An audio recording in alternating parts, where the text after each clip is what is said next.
ընդունեցիք մեր հրավերը, արդեն մամուլում խոսում է նրա մասին, որ նախ կարճ կխնդրի ձեր կարծիքը 1000 դրամների հետ կապված, հետո անցնեմ թեմային։ Խնդրեմ Տիկին Սեդրակյան, կարիք ունեցել եք խոսել, բայց այն ավելի։ Ես էլի կասեմ, որ այդ 1000 դրամները այնուամենայնիվ նախ սպառում են բանակի հանդեպ վստահության ռեսուրսը, դա շատ կարևոր բան է, որովհետև չի կարելի անverջ այն արժեքները, որոնք Հայաստանում կայուն են, Հայաստանում շատ քիչ կայուն արժեքներ կան։ Մարդիկ ժողովրդավարությանը չեն հավատում, իշխանությանը չեն հավատում, նույնիսկ միմյանց չեն հավատում, բայց զինվորին հավատում են։ Այդ հավատը դնել այդպիսի պայթյունավետարի իրավիճակում սխալ է, որովհետև դրա չէր կարելի դա մտցնել հարկային սիստեմի մեջ, կարելի էր ինչ-որ բարեգործական շարժում ծավալել, ինչ-որ հոգաբարձուների վստահելի խորհուրդ գտնել, եթե իրոք բանակին փող է պետք, նախ պետք էր երկու քայլ անել, առաջինը քննել, թե այդ ոնց եղավ, որ ամբողջ տնտեսությունը, ամբողջ ապրանքափոխանակությունը, ամբողջ ներքին եւ արտաքին կապերը իբրե աշխատում են բանակի վրա, արդյունքում պարզվում է, որ բանակը կռվում է հին զենքով կամ բանակում զինվորին պահելու փող չկա։ Պետք էր պատասխանատվության կանչել մարդկանց եւ հետո այդ նախաքննության ընթացքում արդեն դիմել ժողովրդին, որպեսզի ժողովուրդը իր մասնակցություն ունենար։ Եվ ասում եմ, ես շատ ցավում եմ, որ փաստորեն պաշտպանության նոր նախարարը, որը ներկայացնում է երիտասարդ կառավարման սերունդը, եւ պետք է օրինակ ավելի այսպես հաստատվեր ավելի դրական գործերով, մտավ այդ նախագծի տակ եւ այդ նախագծի տակ մտնելով նաեւ իր անձնական իմիջը սասանվեց։ Իսկ ես կարծում եմ, որ պաշտպանության նախարարը Հայաստանում դա մի առանձնահատուկ կարգավիճակ է, որտեղ Հայաստանը գտնվում է չհայտարարված թե հայտարարված պատերազմի մեջ եւ այդ յուրահատուկ կարգավիճակի մեջ իհարկե չի կարելի դնել այն մարդկանց, որոնցից կախված է Հայաստանի անվտանգությունը։ Դա իմ կարծիքն է եւ ես էլի եմ ասում, չի կարելի թաքուն փողը խոսել թաքուն փողի մասին միայն վերբալ մակարդակով։ Թաքուն փողը պետքա հետ բերել։ Թաքուն փողը պետքա հետ բերել, դեռ ավելին թաքուն փողի համար պետքա պատժել, որովհետև եթե փողը գողացված, շորթված, այս դա բացահայտ է, չէ՞, որ այդ փողը գնացել է։ Ուրեմն դրան պետք է պատիժ սահմանել, այլապես որևէ հարց Հայաստանում չի լուծվի։ Իսկ պարտադիր բաղադրիչի կիրառումը, որ հիմա խոսում են պետք է դառնալ կամավոր, իշխանությունը սա կարելի է նման տեղի է տվել, թե այնուամենայնիվ։ Ես կարծում եմ, որ ինչպես կուտակայինի պարագայում վախեցան այսպես կոչված սոցիալական ցնցումներից նախընտրական ժամանակաշրջանում, չեմ զարմանա, եթե ընտրությունների անցկացումից հետո դա արդեն մտնի պարտադիր դաշտ, որովհետև հիմա նախընտրական հեղեղուկ իրավիճակում եւ ընդհանուր աշխարհում էլ ամեն ինչ այդպես հեղեղուկ է, դեռևս հետ քայլ է, բայց այդ հետ քայլը որքան կտևի, խիստ կասկածելի է։ Կարելի է նաև մեկ հարց իշխանություն ասում է, երբ որ խոսում են դիմադիրները քննադատում են այս հազար դրամը, թուրքը տեսնում ուրախանում է, այս կերպ այսօր բանը, այսօր ես նայեցի այսպես հին գրառումները եւ բանը գտա իսրայելական պետության հայտարարություններից մեկը, ասում է ավելի լավ է ունենալ ուժեղ Իսրայել, որին բոլորը ատում են, քան Օսվենցիմ, որին բոլորը խղճում են։ Դրա համար, եթե մենք կողմնորոշվենք նրա վրա, թե որ մեր թշնամին, մեր երկրի կառավարման եւ ռեֆորմի վրա ինչ ռեակցիաներ է տալիս, մենք այդ ձևով արդյունավետ կառավարման չենք հասնի։ Բարոյական կառավարում չկա։ Կա պրագմատիկ կառավարում, ընդհանրապես չի լինում աշխարհում բարոյական կառավարման այսպես չափանիշ, կա պրագմատիկ կառավարում, եթե ինչ-որ մի բան պետության եւ ժողովրդի համար օգտակար է, դա ինքնին արդեն բարոյական է։ Եվ հարևանների ռեակցիաներով մենք չպետք է հետաքրքրվենք, որովհետեւ տեսեք, Թուրքիան իր իմպերիական իրավիճակը պահպանում է եւ ոչ մի թուրքական թերթում դուք չեք տեսնի արձագանք կամ բլոգում կամ որևէ սոցցանցում, որտեղ ես հետևում եմ ուշի շուտ, թե սա Հայաստանը կտեսնի ուրախանա։ Մեզ հաշվի չեն առնում իրենց պետական քաղաքականության պարագայում։ Մենք հաշվի առնում ենք նրանց գնահատականը շատ լավն է, նրանք ուրախանում են, նրանք չեն հասկանում, որ այդ քննադատությունը դա առողջացման էֆեկտ ունի։ Ճիշտ է, որ քննադատում եք ու շատ լավ է, որ նահանջում են հեղինակները, եւ չգիտեմ ովքեր են հեղինակները այդ անհեթեթ ծրագրի, նրանք նահանջում են, դա շատ լավ է։ Վերջից սկսեցի ես, շատ լավ է, որ իշխանությունը նահանջեց եւ շատ ավելի լավ կլինի, որ ներողություն խնդրի ու անցնի հաջորդ քայլին։ Այսինքն, քանի որ ակնհայտ է, որ գումար պետք է, ես օրինակ ծրագիր եմ առաջարկում այդ փողը հայթաթել ոչ թե մանկավարժներից, բժիշկներից, զինվորականներից, աշխատավարձ ստացող մարդկանցից է, չէ՞ դա լինելու։ Դա նշանակում է զինվորականները իրենք պետք է փող 1000 դրամ վճարեն, բժիշկները պետք է վճարեն, մանկավարժները եւ մի 100,000 էլ մանուր ու փոքր բիզնեսում աշխատող պայմանական ասենք մատուցողներ, որտեղ ակնաբերություն մենք չունենք։ Մատուցողներից պետք է սերվիսից պետք է հավաքեն այդ 1000 դրամը։ Ես առաջարկում եմ այդ 1000 դրամը կամ 10000 դրամը հավաքել ցոփության, շռայլության շքեղության հարկ։ Այո, շքեղության հարկ դնել, դա բազմապատկել։ Ասենք օրինակ ես գիտեմ մի քանի առանձնատներ կան, որ մի քանի հազար քառակուսի մետր են։ Ասում են իրանց բնակարանները մի քանի անգամ իրենց շքեղությամբ երազանցում են Թրամփի բնակարանին եւ այստեղ լավ մեկ ասեցես, որովհետեւ այնտեղ հարկ են տալիս այդ շքեղ բնակարանների համար, իսկ մեր մոտ ոչ։ Ես առաջարկում եմ, ես ուզում, այո, շնորհակալություն։ Խելացի է, ամենակ տարիքն առաջ է։ Հələ ջան, որ դու խոսքը հավանում ես։ Արդեն քանի տարի է ոտքս տրորում ես, ավել մի ասա։ Ուրեմն ես կարծում եմ, որ այդ հարկով կարելի է փոխարինել, քանի որ հայտարարվել է, որ դրա կարիքը կա, գումարի կարիքը կա եւ բյուջեում նախատեսված չի դա։ Ուրեմն ես առաջարկում եմ դա հենց շատ արագացված կարգ կա ազգային ժողովում քննարկել եւ շատ մեծ հարկ գնել։ Մենք մի քանի հարց կլուծենք դրանով։ Նախ այդ հորրի բարքերը Հայաստանում կզսպվեն։ Հարկորը դա զսպել։ Չի կարելի այդքան մեծ տարբերություն դնել աղքատների, միջին խավի եւ գերհարուստների այդ օլիգարխների մեջ։ Թող իրենց վճարեն, թող վճարեն։ Ուզում ես ճոխ կյանքով ապրել, պետք է վճարես դրա համար ու շատ լավ կլինի, որ այդ ուղղված լինի, պարտադիրը թող լինի զինվորականներին, որտեղ հիմնականում այդ մարդիկ, ովքեր որ այդ ճոխության մեջ ապրում են, նրանք բանակից խուսափողներ են եւ նրանց զավակները նույնպես խուսափում են բանակից։ Այդ թող զինվորական турք լինի դա, այսպես ասենք, զինվորական турք ստանան ճոխությունից։ Իսկ մնացած ինչ որ ասեցի անուժեմ, նո պրոֆեսոր ես։ Շատ ես ամբողջությամբ գրի տուր միտեղ անգիր անեմ։ Ուրիշ անգամ ես ասեմ, համաձայն եմ անուշը գնահատականի հետ։ Ընդդիմադիր դաշտիվանեցային պրոցեսների մասին, տեսակետները տարբեր են, մեկն ասում է գաղափարական միավորումներ պետք է լինեն, մյուսն ասում է իշխանությունը փոխելու կամ ազգային ժողով հայտնվելու համար չպետք է մենք դրան նայենք, մենք պետք է միավորվենք, հակառակ պետք է առանձին, ինչպես տեղական ինքնակառավարման մարմինների ընտրությունը ցույց տվեց, այդ թափուտությունը ընդդիմադիր ուժերը չունեն։ Նախ եթե ինֆորմացիա ունեք, նոր ինչ-որ բան ունեք մեզ հաղորդելու, հետաքրքիր է ինչպիսի բանակցային է, պրոցեսներ են ընթանում եւ ինչ կերպ եք պատկերացնում ընդհանրապես միավորումները, ինչի շուրջ։ Ինձ համար դա մի քիչ բարդ հարց է, որովհետեւ միավորումը պետք է ունենա ոչ միայն այսպես տակտիկական մինի ծրագիր, որն է ազգային ժողովի անցնումը, այլև դրանից հետո աշխատող ստրատեգիական խոշոր ծրագիր է, այսինքն որոնք են լինելու այդ քայլերը, վերջի եթե մենք Հայաստանի ընդդիմության սպեկտրը նայենք, ապա ինձ համար իսկական ընդդիմությունը դա արևմտամետ ընդդիմությունն է, այն ընդդիմությունը, որը արևմտյան արժեքների է դավանում, որովհետև գիտեք, այս մոդելը, որի մեջ գտնվում ենք, սա եվրասիական մոդելն է։ Եթե ընդդիմությունը գալիս է ասում է, ես ուզում եմ, որ լինի եվրասիական մոդել, ապա եվրասիական մոդելի ամենալավ նորացված տարբերակը մենք հիմա ունենք հանձին մեր վարչապետի։ Այսինքն դա այն լիմիտն է, որից են կողմ այլևս չի կարող աշխատել եվրասիական մոդելը։ Եվ եթե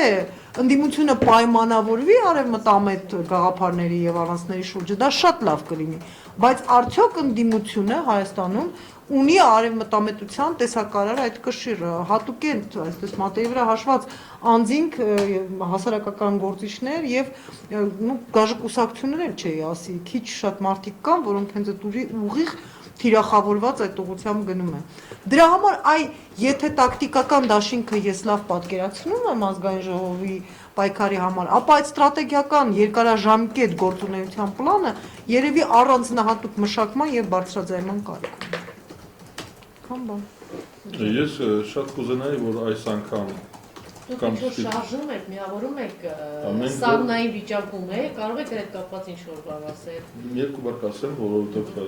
մենք պատրաստում ենք հայտարարություն անել ըստ երևույթին դեր սրահում, այո, առաջիկայում դեր սրահում կանենք, դա մեր ծրագիրը հետաքրքիր է, բայց ես ուզում եմ դրա առաջ չանցնել։ Ասենք կարճ ասած միավորված Հայաստան, Միացյալ Հայաստան, եթե կուզեք այդպես ասել, բայց դա ավելի շատ վերազգային, դա միսակ այլ խնդիրների համար է, իսկ քաղաքական մեր հարթակում, քաղաքականության համար ճիշտ կլինի, եթե Հայաստանը մի անգամ դա անի, այդ բևեռացումը, խմբավորումները լինեն գաղափարի և ծրագրի շուրջ։ Ես համաձայն եմ իմ գործընկերոջ հետ, որ մենք բոլորս մի դաշտում ենք գտնվում, եվրազիական դաշտում։ Ազատ Արշակյանը վերազգային շարժման մեջ բեռնի։ Չէ։ Ինչու՞։ Չէ, ես բառը երևի սխալ ասացի։ Ներանձնական։ Այսպես պետք է լինի, որ ոչ դա կուսակցական չի։ Այդ շարժումը մենք այն շարժում որ սկսել ենք, դա կուսակցական չի, բայց դա վերազգային է, մի քիչ մեծ է, ազգից վեր ոչինչ չկա։ Չէ, դրա մասին առանձին խոսենք։ Թողեք ես օրակարգում բաներ ունես դու ինձանից ընդհատակյա սովորություններս չեն անցել։ Ես ինչ կրակա եմ արտես նախին քաղաքանտարները թողեք այդ հարցերը դրա ընդհատակում են աշխատում։ Ես կարող ես Թրամփն ֆինանսավորել, ով ֆինանսավորել շատ լավ կլինի։ Ղեկավարը նորաբերություններին մասնակցել է եւ իրաց ղեկավարի ազգականը Թրամփի մտերիմն է։ Այո, իմացեք, որ Նյու Յորքում մեր ղեկավարը նախաձեռնողը ստիպում եք։ Օրակարգիցամբ ես առանց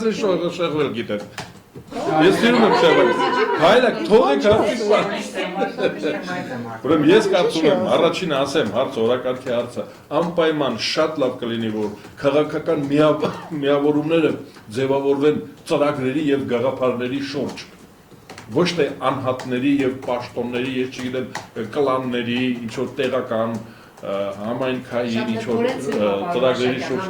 Այո, դա շատ լավ կլինի։ Երբ չեմ տեսնում, ես անկեղծ ասած դերևս չեմ տեսնում այդ միավորումների գաղափարայնությունը։ Գնաս շալաշում։ Ինչ սաղնային վիճակում է, ինչ կա։ Հիմա դրա մասին ասեմ, մի քանի բառ ասեմ։ Որից սկսեմ, ում որ հետարկում է Նյու Յորքը։ Նյու Յորքը, ով է Նյու Յորքը, անունը ասեք։ Արտուր Ալեքսանյանը։ Արտուր Ալեքսանյանը, նույն ինքը, իր ազգականները, խնամիները, Արտուր Ալեքսանյանը, Ամարասի Արտուրի, ինչ են ասում, աներանք, աներոջ կողմը, Նինա Հովնանյանը, գիտեք, որ հիմա նաև Ալեքսանյանն է։ Ես հիմա հասկացա Տրամփին ինչ է պաշտպանում։ Ես համերաշխում եմ Հովնանյանների հետ, նրանք պաշտպանում էին Տրամփին, ասում էին, որ լավ է լինելու, որովհետև Ամերիկան ազատությունների երկիր է, դեմոկրատները ազատություններից զրկում էին, ազատություններ է տալու, Տրամփը ազատություն, Ամերիկան պետք է ազատ լինի, որպեսզի ազատությունը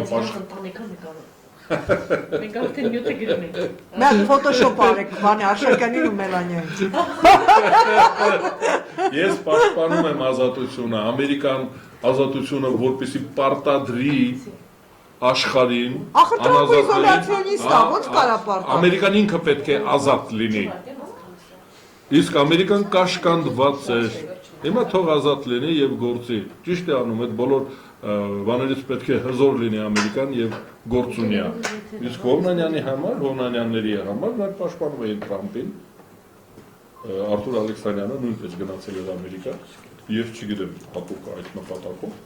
ուրիշ նպատակով ավելի շատ մեր ծրագրի համար էր գնացել, որ Սփյուռք հայության այդ ծրագրի ինչի մասն է։ Արցախ, Հայաստան եւ Սփյուռք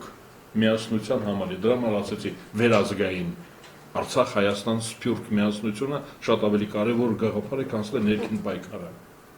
Մենք Անուշի ներկայությամբ ես դա կարող եմ ասել, որովհետև ներշնչում է ինձ։ Ուրեմն Հայաստանի Հանրապետությունը չունի այն ռեսուրսները, որ սովորաբար լավ կլիներ ու սովորաբար ունենում են պետությունները։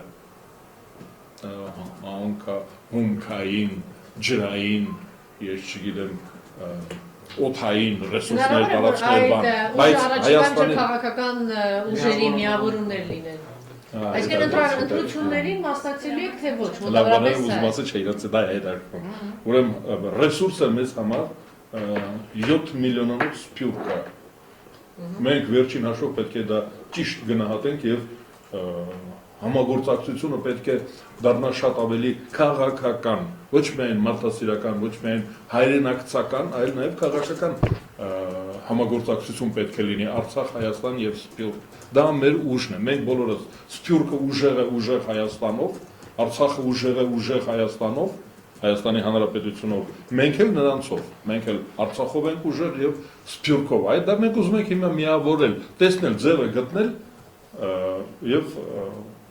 Այսինքն դաշնակցության գործին եք խփում ենք, մի քանիսի գործին խփում ենք, եթե նրանք դրան դեմ լինեն, եթե նրանք միանում են այդ ծրագրին, մենք չենք ասում միացեք մեզ, մենք այդպիսի բան չունենք, ամբիցիա չունենք, մենք ասում ենք միասին անենք, թող դաշնակցություն անի, մենք միանանք իրեն, թող օրինակ սոցիալ-դեմոկրատները, հնչակները հայտարարել են, որ կողմ են, ծրագիրը հետաքրքիր է, ես մենք դեր մոտ ակարծեմ եղել այդ հայտարարությունը, ես կարծացի, ուրեմն նրանք այդ կողմ են եւ Արթուր Ալեքսանյանը գնացել է Ամերիկա շրջագայում էր եւ Սփյուռքի այդ Ամերիկայի համայնքների ակտիվիստների հետ է հանդիպել այդ ծրագրի ստուգելու համար, նրանց դա հարմար է թե չէ, հեռանկար տեսնում են թե չէ, հիմա կարծում եմ, որ վերադարձավ ասես, որ ոգևորված են, որտեղ Ամերիկայի հայերը վիրավորված են, որտեղ իրենց բանի տեղ են դրել, դոնորի տեղ, ասում են դուք մեզ դոնորի տեղ եք դրել, միայն ուզել, մենք էլ ենք ուզում, որ ձեր մոտ ազատություն լինի, ինչպես Ամերիկայում է, մենք սովորենք այս կյանքին, ձեր կյանքին, պետք է քաղաքական եթե, տեսեք, խմորումը չի ավարտվել, դեռ ձևավորված չի, ես մի երկու անգամ ասել եմ, ինձ են հարցել կվերադառնաս քաղաքականություն, թե չէ, արգելք չկա, ես որևէ տեղ երբ չեմ երդվել, որ գիտեք ինչ, ոչ մի դեպքում ես այդ կեղտոտ գործի մեջ չեմ մտնի, քաղաքականությունը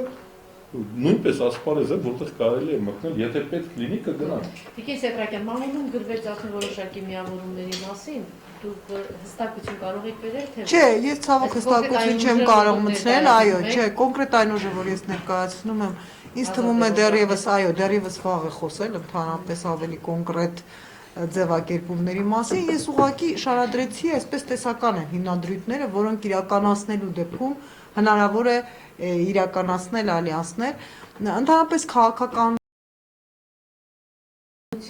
շանսերը գնահատել։ Այս իրավիճակում եղած շանսերը։ Նկատված է որ բանակցություններ ընդհանուր հանրապետություն, կուսակցության եւ Լուսավոր Հայաստան կուսակցության ընդհանում են այդ բանը։ Գիտեք, ես կարծում եմ, որ քաղաքական դաշինքի ձևավորման process-ը այնպիսին է, որ եթե բանակցությունը հասնում է ինչ-որ մի վճռորոշ փուլի, այն դառնում է թափանցիկ։ Եթե այն չի հասել ինչ-որ թափանցիկության արտահայտման, ուրեմն դեռ չի հասել վճռորոշ փուլի, դրա համար եկեք սպասենք այնուամենայնիվ, տեսեք, պարոն Աշակյանը այդպես թափանցիկ խոսեց խմորումների մասին, բայց ինձ թվում է քաղաքական չի խոսել խմորումների եւ նախապատրաստական process-ների մասին, ավելի քաղաքական կլինի խոսել իրականացված փաստի եւ այդ փաստի հետևանքների մասին, թե ինչպես կարող է գնալ ընդհանուր ծրագիրը։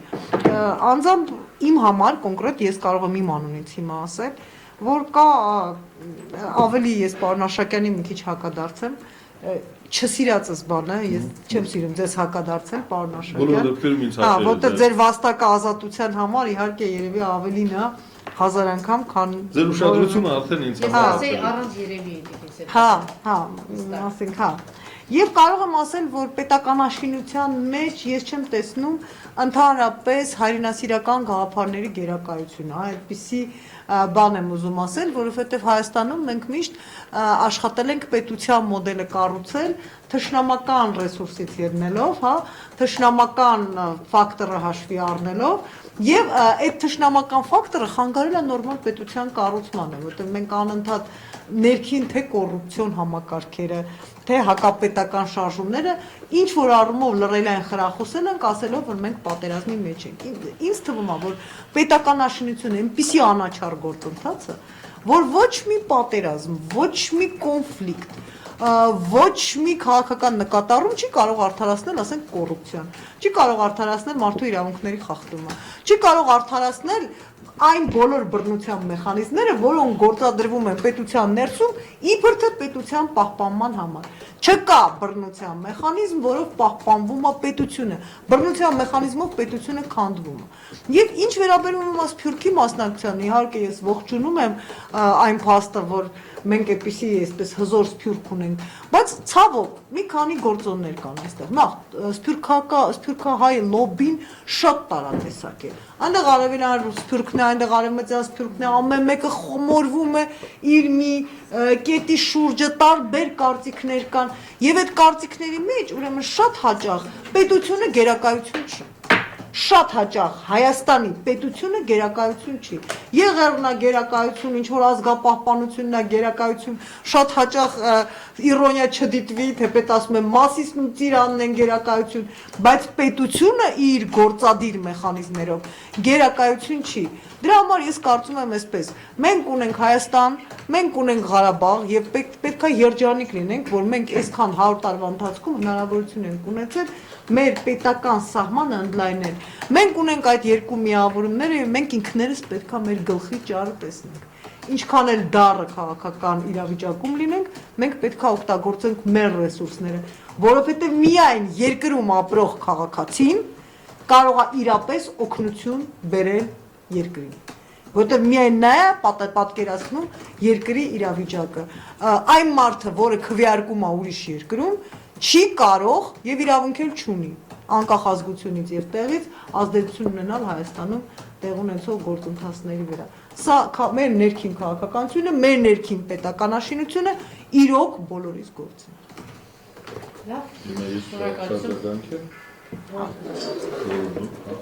Առաջին մասը ես կարծում եմ, որ մենք համախոհներ ենք, չէ՞։ Մենք Սփյուռքի մասնակցությանը պետականաշինությանը, չէ՞, այդտեղ է մեր տարբերությունը։ Այո։ Ես կարծում եմ, որ մենք կարող ենք հաշտվել, գտնել,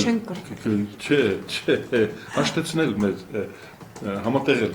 մեր ծրագրերը, քննարկենք, տեսնենք, որն է ձեզ անհանգստացնում Սփյուռքի մասնակցության ինչ աստիճանը, որ հարցերում Սփյուռքի քվեարկողները իրավունք չունեն կամ կվնասեն հայկական պետականաշինությանը, հայկական պետության պետականաշինությանը, այդ հարցերը փակենք։ Բայց կան հարցեր, որտեղ Սփյուռքը, սփյուռքահայերը եւ հայաստանաբնակ հայերը նույն ծրագրերը ունեն, նույն մտահոգությունները, նույն տագնապները ունեն, այդտեղ մենք կարող ենք համատեղել, անուշ համատեղենք այն ինչ որ հենց մեր ծրագիրը դրա մասն է։ Ես մի բան եմ տեսել, ես շատ երեք ասում են նարին ջոտողներին ինչ ես բերում Հայաստան։ Չէ, ես ուրիշ բան եմ տեսել, ես նայել եմ սոցցանցերի արձագանքը։ Ես նայում եմ սոցցանցերի արձագանքը Հայաստանում տիրող իրադարձություններին։ Ես բազմաթիվ սփյուռքահայ ընկերներ ունեմ, ասենք ամոռուկները դա Սփյուռքի գերակայությունն է, հա։ Երբ որ ամոռուկների շարժում հասկանում եմ, երբ որ եղավ ապրիլ 1-յան պատերազմ, ես խնդրում եմ նայեք ամբողջ այդ մամուլը Ղարաբաղյան այդ պատերազմի ընթացքում, ինչպիսին է եղել Սփյուռքի արձագանքը։ Դա եղել է լռություն։ Դա իր հիմնական մասով եղել է լռություն։ Դա ինձ համար արդեն գործոն է։ Եվ ես դրա վրա իբրև ՀՀ քաղաքացի արձագանք եմ տալիս համապատասխանաբար։ Իմ իրավունք։ Այո, մենք բոլորիս համար է դա շատ կարևոր Սփյուռքը անհրաժեշտ ակտիվությամբ չմասնակցեց դրան։ Մասամբ թողեց միայն հայաստանցիների։ Ոչ միայն չմասնակցեց, այլ կա նաև կարեկցանքի մասնակցության, ներգրավման, ցավի։ Շատ է անհանգստացնում։ Իրանց ցավը չէ։ Դա ինձ շատ անհանգստացնում է, հարկավոր է հանել այն պատնեշը, որը որ այդպես դարձեց մեր հարաբերությունները։ Մեր հարաբերությունները այդպես դարձան։ Պետք է Սփյուռքը մեր հարազատներն են, այս Սփյուռք, որ ասում ենք դա ինչ որ այլ մոլորակայիններ չեն, մեր հարազատներն են։ Մանավանդ 1 միլիոնը բոլորովին վերջերս է գնացել։ Դա մենք ենք, այսինքն մենք ենք, մեր ընտանիքի անդամներն են այդտեղ։ Ես չեմ ասում մեծ մասշտաբով մենք եղբայրներ ենք, բայց ինչն էր խանգարում, այ առաջի մասը որ դուք ասացիք, ուրեմն նրանք չեն վստահում իշխանություններին, կոռուպցիային, մեր իշխանությունները գրեթե բոլորը հազար ներողություն, եթե իրենք չեն վստահում։ Վերջացնեմ նոր, Անուշ ջան, վերջացնեմ։ Ուրեմն մեր իշխանությունների բարձրագույն գործիչները հայտարարում են, որ մեր երկրում անտանելի կոռուպցիա է, մեր երկրում թալան է, մեր երկրում ժողովրդավարություն չկա, իրենք են հայտարարում, հարկավոր է շտկել, արմատական փոփոխություն, իրենք հայտարարում են, հիմա հասկանալի է, որ մենք, որ իշխանությունում չենք, մենք դա ավելի սուր ենք զգում և ասում ենք, որ չի կարելի վստահել իշխանությանը, նրանք այդպես են ասում, մենք Հայաստանին չենք տալիս, մենք տալիս ենք օլիգարխներին, մեր աջակցությունը, դու սկզբից ասեցիր, չէ, որ հայրենասիրությունը պետականաշինությանը խանգարում է, ասում են, մենք հայրենիքին ենք տալիս, դուք դա կողոպտում եք հայրենիքը, այդ թվում և սփյուռքահայությանը, մենք ուզում ենք վստահելի լինի Հայաստանը, նրանց օգնությամբ նաև։ Ես ձեզ շատ հարգում եմ, ես արձագանքեմ և ավարտում ենք, արձագանքեմ նրանով, որ այդ դեպքում ինչպես կարող ենք բացատրել այն փաստը, որ սփյուռքահայության այսպես կոչված ունևոր խավերը հիանալի այսքան տարիների ընթացքում համագործակցել են այդ իշխանությունների հետ, բիզնեսներ են հիմնադրել, բաներ են, օբյեկտներ են սեփականաշնորհել եւ այդ ամենը արվել է իբր թե չնկատելով կոռուպցիան։ Հիմա ստացվեց հանկարծ, որ բան իշխանությունները կոռումպացված են, այդ դեպքում որ կլիներ Սփյուռքի քաղաքացիական եւ իրավական առաքելությունը հայտարարել, որ իշխանությունները համագործակցված են, փոխել բիզնեսները, ոչ թե այստեղ բիզնեսներ մեխանիզմը դնել, բայց չէ որ այդ նույն մարդիկ հիանալի համագործակցում են իշխանությունների հետ։ Եվ դրա համար եկեք դրա մասին չխոսենք։ Չէ, որ Սփյուռքը չի որ։ Շնորհակալություն։ Դա է այդ պայմանն է, նրանք։ Շնորհակալություն։